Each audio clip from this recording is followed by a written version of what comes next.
औज़ुबिल्लाहिमिनश्शैतानिर्रजीम बिस्मिल्लाहिर्रहमानिर्रहीम। आज हम रावलपिंडी के मरी रोड पे बैठे हैं और अल्लाह पाक के करम से पूरे रावलपिंडी की मरी रोड को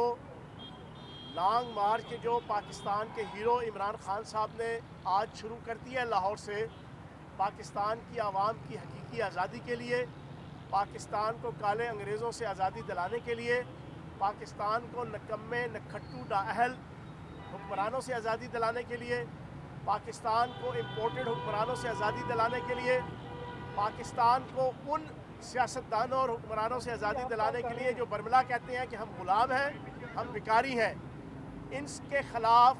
लाहौर से आज पाकिस्तान की तारीख़ का सबसे बड़ा लॉन्ग मार्च शुरू हो चुका है। इमरान खान साहब के जिनका ये नारा है कि किया मैंने उस खाकदां से किनारा जहाँ रिस्क का नाम है आबुदाना, हमामो कबूतर का भूखा नहीं मैं कि है बाज़ की ज़िंदगी ज़ाहदाना, झपटना पलटना पलट कर झपटना, लहू गर्म रखने का एक बहाना, परिंदों की दुनिया का दरवेश हूँ मैं कि शाही बनाता नहीं आशियाना। आज उस शेर दिल नौजवानों के शाही सिफ्त कायद ने लाहौर से लॉन्ग मार्च का आगाज़ किया है। हम रावलपिंडी में बैठ के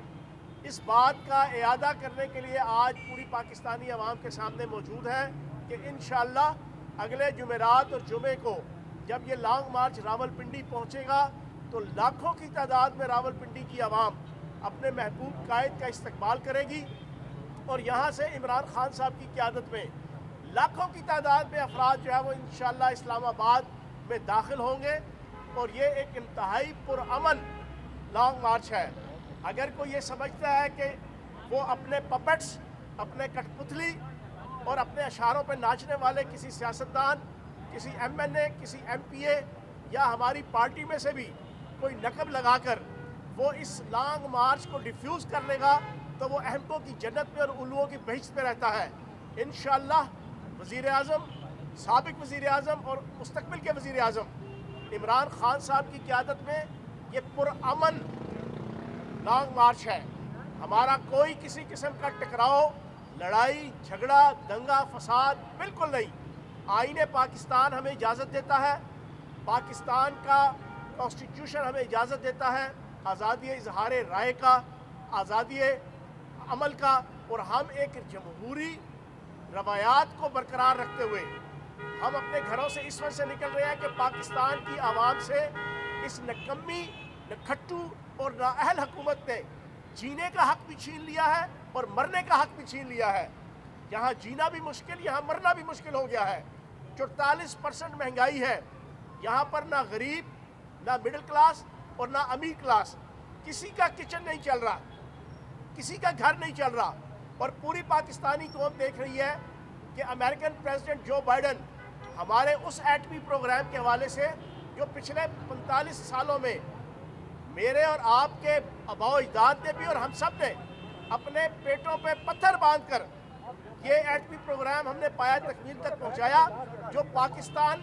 का एटमी प्रोग्राम पूरी दुनिया का सबसे महफूज तरीन एटमी प्रोग्राम है पूरी दुनिया का। लेकिन उस जो बाइडन ने हमारे उस एटमी प्रोग्राम के हवाले से जो एक इर्रेस्पॉन्सिबल स्टेटमेंट दी,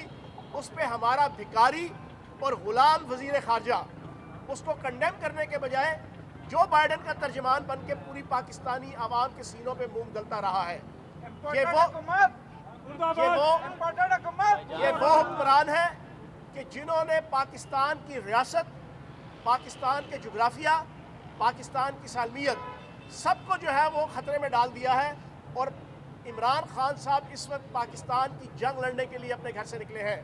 अपने बेटे सुलेमान को वज़ीर आज़म मुस्तक़बिल का बनाने के लिए नहीं निकले, अपने ख़ानदान को मुस्तक़बिल के अंदर इक़्तिदार के तख्त पे फाइज करने के लिए नहीं निकले, वो अपने NRO लेने के लिए नहीं निकले, वो पाकिस्तान की आवाम को उनका जायज़ हक, उनकी इज़्ज़त, उनकी वक़ार, उनकी रिस्पेक्ट और उनकी डिग्निटी बहाल करने के लिए इंशाअल्लाह अपने घर से निकले हैं। और इस लॉन्ग मार्च के अंदर गरीब, मिडिल क्लास, अमीर, यहाँ पर छोटे बड़े, जवान, बूढ़े बुजुर्ग, यहाँ पर किसान, वकील, रेडी वाले, छाबड़ी वाले, तांगाबान, नान भाई, हर शोबा ज़िंदगी के लोग, यहाँ पे क्लर्क, डॉक्टर, इंजीनियर, हर पढ़ी लिखी क्लास से लेके हर शोबा ज़िंदगी के लोग इंशाअल्लाह पाकिस्तान का झंडा हाथ में लेकर जीवे जीवे पाकिस्तान, राज दुलारा पाकिस्तान, आंख का तारा पाकिस्तान, अव्वल व आखिर पाकिस्तान, हम सबको प्यारा पाकिस्तान और सबसे पहले पाकिस्तान, इसका नारा लगाते हुए इंशाअल्लाह पंजाब की गलियों, सड़कों और जीटी रोड से होता हुआ रावलपिंडी पहुंचेगा। और रावलपिंडी में ऐसा फ़कीदुल मिसाल और अजीमुशान इस्तकबाल इंशाअल्लाह होगा कि यहाँ पर जो इस्लामाबाद में मूंछों वाला बांदर राना सनाउल्लाह बैठा है, उसके इंशाअल्लाह होश उड़ेंगे। और राना सनाउल्लाह को मैं ये मैसेज दूंगा कि राना सनाउल्लाह, ये 2-3 दिन है, इसमें तुम फैसला कर लो, तुमने इस्लामाबाद से या पाकिस्तान से किस तरह भागना है, बाय एयर भागना है या पैदल भागना है। जिस तरह भी भागना है ये आप तुमने फैसला कर लेना है, क्योंकि पाकिस्तान की आवाम फैसला कर चुकी है कि अब हवाएं ही करेंगी रोशनी का फैसला, जिस दिए में जान होगी वो दिया रह जाएगा। तो इंशाअल्लाह आज हम मरी रोड पे इस कैंप पे बैठे हैं, पूरे मरी रोड पे हमने जा बजा कैंप लगा दिए हैं, यहाँ पर बैनर्स की भरमार है, एक जश्न बहारा इंशाअल्लाह आपको कल परसों तरसों मजीद नज़र आएगा। रावलपिंडी में लोग बेताबी के साथ रावलपिंडी के इंतज़ार कर रहे हैं कि उनका हीरो इमरान खान कब रावलपिंडी की सरजमीन पे कदम रखेगा और पूरी शान के साथ, पूरे वलवले के साथ, पूरे जज्बे के साथ और पूरे हौसले के साथ इंशाअल्लाह उसकी क़यादत में इस्लामाबाद की तरफ रवाना होंगे। चौहान साहब ये बता दें कि कल DGISI की जो प्रेस कॉन्फ्रेंस थी, उन्होंने कहा कि दिन भर जो प्रेस कॉन्फ्रेंसेस में, जलसों में हमारे खिलाफ प्रोपेगेंडा किए जाते हैं और रात में ही हमारे साथ आके बैठ के मुलाकातें की जाती हैं, गैर आइनी और आइनी फरमाइशें की जाती हैं और दिन में हमारे खिलाफ जो बयानबाजी की जाती है। उन्होंने नाम तो नहीं लिया, लेकिन उन्होंने इशारा आपकी जमात, आपके लीडर इमरान खान की तरफ किया है। इस पर आप क्या कहना चाहते हैं? देखिए, मैं ज़ाती मेरी राय ये है कि DGISI को कल प्रेस कॉन्फ्रेंस नहीं करनी चाहिए थी। उनका ये काम ही नहीं बनता था कि वो अपने अदारे को और फ़ौज को इस अंदाज से पॉलिटिकल इश्यूज़ के ऊपर बात करके कंट्रोवर्शियल करते हैं। पाक फ़ौज से एक मोहब्बत करने के नाते से भी, एक पाकिस्तानी मुहिब वतन शहरी होने के नाते से भी मेरी ज़ाती राय ये है, और पूरी पाकिस्तान के वो अवाम जो जिनका दिल पाक फ़ौज के साथ धड़कता है, उन सारों ने ये महसूस किया है कि DGISI को प्रेस कॉन्फ्रेंस नहीं करनी चाहिए। अगर JID बनती है अरशद शरीफ की, क्या उसमें इमरान खान पेश होंगे? पहली बात तो ये है कि ये सवाल जो आपने पूछा है वो अकबर अलाहाबादी का शायद शेर है कि अंधे को अंधेरे में बड़ी दूर की सूझी। इमरान खान साहब का क्या ताल्लुक जो है वो अरशद शरीफ के जो है ना वो GIT के साथ, अरशद शरीफ की GIT के साथ तो उनका ताल्लुक हो जिस हकूमत ने उनको धमकियाँ दी, जिस हकूमत ने उनका जीना दो भर किया यहाँ पर, जिस हकूमत ने उनकी ज़िंदगी को जीर्ण किया, जिन लोगों ने उनको धमकियाँ दी, उनके लिए जनाब जीना इस पाकिस्तान के अंदर दो भर किया, उन लोगों को जो है वो GIT के अंदर पेश होना चाहिए। इमरान खान साहब का इसके साथ क्या था? और मजबूरी सूरत हाल पे उंगलियां जिनके ऊपर उठ रही हैं, उनके ज़ेरे असर JIT बनेगी, उसका मैंडेट क्या होगा? क्या इस JIT के ऊपर कौम या आप इसको तस्लीम करेंगे? अच्छा, कितनी दिलचस्प बात है कि इस इम्पोर्टेड नकम्मी, नखट्टू और नाअहल हुकूमत ने और इसके मंशियात फरोश कातिल वज़ीर दाखिला राना सनाउल्लाह ने जो पहली कमेटी बनाई, उसमें अतर वहीद नामी एक DIG शामिल किया। ये वो DIG है कि जिसने 2009 में जो जजेस की तहरीक के अंदर नवाज शरीफ ने लॉन्ग मार्च नून लीग ने निकाला था, उसमें गुजरावाला में SP की हैसियत से उसने अपनी पेटी उतार कर अपने आप को नवाज शरीफ और नून लीग का ग़ुलाम होने का सबूत दिया था और उसको ग़ुलाम होने का साबित करने की कोशिश की थी। वो अतर वहीद अगर मेंबर होगा उस इंक्वायरी कमेटी का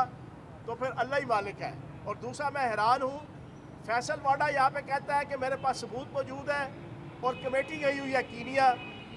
कुछ समझ नहीं आती बात जो है ना, जाओ जाके फैसल वाडा से मिलो जो है ना, वो कहता फिर रहा है कि मेरे पास सबूत मौजूद है। फैसल वाडा की प्रेस कॉन्फ्रेंस सारे दिखाते हैं और आजम सवाती की प्रेस कॉन्फ्रेंस का बायकॉट किया जाता है। ये दोहरा मेयार कैसा, आप इसको किस नज़र से देखते हैं? देखें, फैसल वाडा की तरह के जो आइटम सॉन्ग हैं वो पिछले 6 महीने से आपको दिखाई और सुनाई दे भी रहे हैं और अगले 4-6 दिनों में मज़ीद सुनाई देंगे। आज एक नया आइटम सॉन्ग आया है, खुरम लुगारी, जिसको दिन को भी नहीं पता होता कि आज दिन है कि रात है।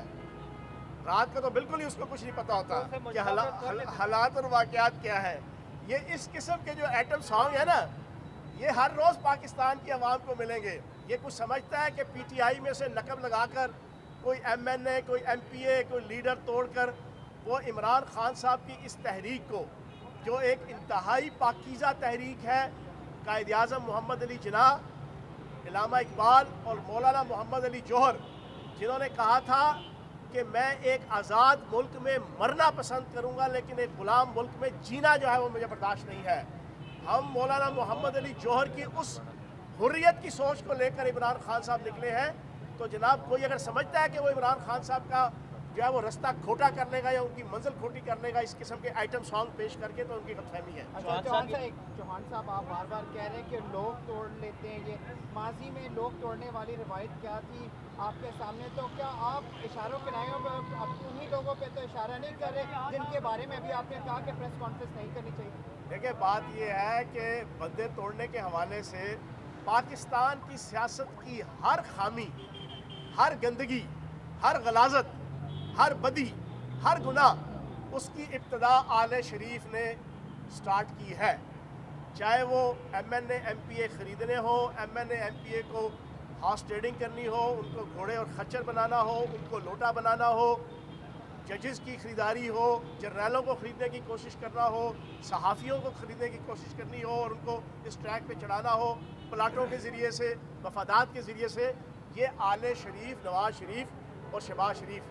सुल्तान मफरूर नवाज शरीफ और सुल्तान मजबूर शहबाज शरीफ, इन्होंने इस पाकिस्तान के अंदर शुरू की छांगा मांगा की सियासत, भूरबन की सियासत, खरीदो फरोख्त की सियासत। तो जनाब, वो इस सियासत को चला रहे हैं, तो इंशाल्लाह कामयाब नहीं होगा।